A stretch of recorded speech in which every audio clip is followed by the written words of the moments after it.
Baik, Assalamualaikum warahmatullahi wabarakatuh.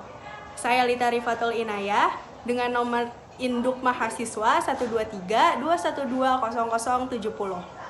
Saya di sini akan menjawab soal pertanyaan dari nomor 5 ujian akhir semester mata kuliah Pancasila, yaitu tentang tanggapan mengenai film White Bear dan dikaitkan dengan Pancasila.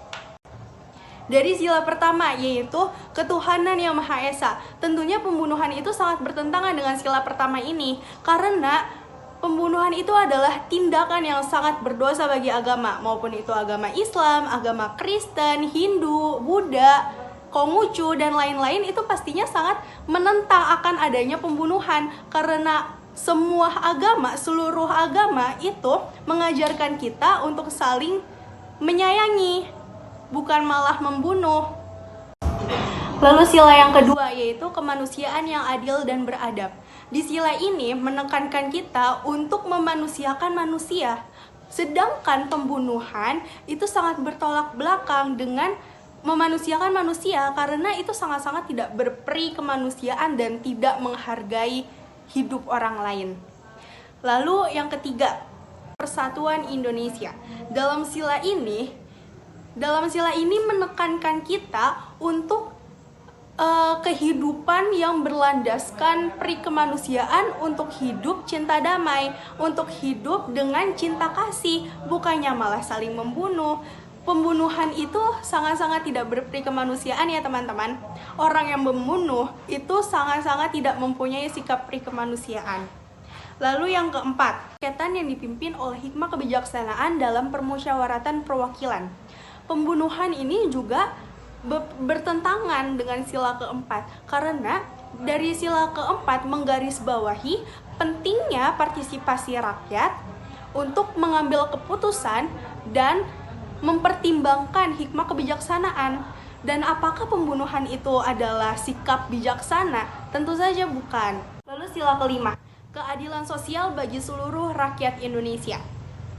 Sila ini menekankan keadilan sosial bagi seluruh warga Indonesia. Sedangkan pembunuhan itu sangat bertentangan dengan sila ini, sangat melanggar sila ini. Dan juga dengan kita merenggut nyawa orang, dengan si pembunuh merenggut nyawa orang, itu sudah melanggar hak asasi manusia. Seperti itu. Baik, selanjutnya pertanyaan yang kedua, yaitu tentang tanggapan kita jika hukum di Indonesia menerapkan hal yang sama pada film White Bear tersebut. Tentu saja jika hukum di film White Bear diterapkan di Indonesia, tentu saja ada pro dan kontra. Dan menurut saya pribadi, kontra terhadap hal tersebut. Karena jika hukuman tersebut diterapkan di Indonesia, itu akan bertentangan dengan Pancasila kita, terutama sila yang kedua, yaitu kemanusiaan yang adil dan beradab. Pada sila ini menekankan kita untuk berperi kemanusiaan, untuk memanusiakan manusia. Dan jika kita lihat ya, di film White Bear tersebut, itu tuh sangat tidak etnis, karena hukum memang pantas mendapat hukuman tersebut, tapi kan itu termasuk penyiksaan manusia. Walaupun emang bukan nyiksa secara fisik, tapi kan itu juga nyiksa secara mental, dan itu masuk ke kategori penyiksaan. Dan itu sangat bertentangan dengan Pancasila kita yang berperi kemanusiaan, yang memanusiakan manusia. Dengan kita menyiksa orang, itu sama saja kita nggak ada bedanya dong sama pembunuh. Kita nggak ada bedanya sama pembunuh yang tidak memiliki peri kemanusiaan. Jadi kalau misalnya emang mau hukuman yang setara, kenapa nggak langsung hukum mati? Biar langsung mati. Lalu selanjutnya kasus di Indonesia yang bertentangan dengan Pancasila, yaitu saya mengambil kasus pada tahun 2020 tentang penolakan jenazah COVID-19 di Kabupaten Semarang. Kasus ini sangat memprihatinkan ya teman-teman. Padahal korban adalah seorang perawat yang merupakan garda terdepan dalam penanganan pasien COVID-19.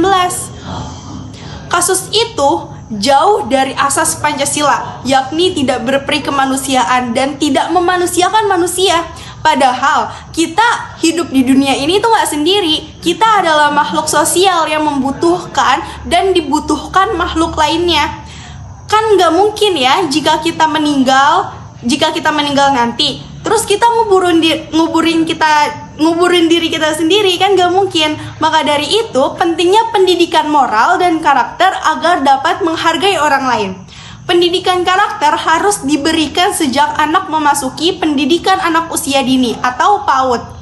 Kemudian dilanjutkan ke tingkat pendidikan dasar, menengah, dan pendidikan tinggi. Seperti itu, terima kasih. Wassalamualaikum warahmatullahi wabarakatuh.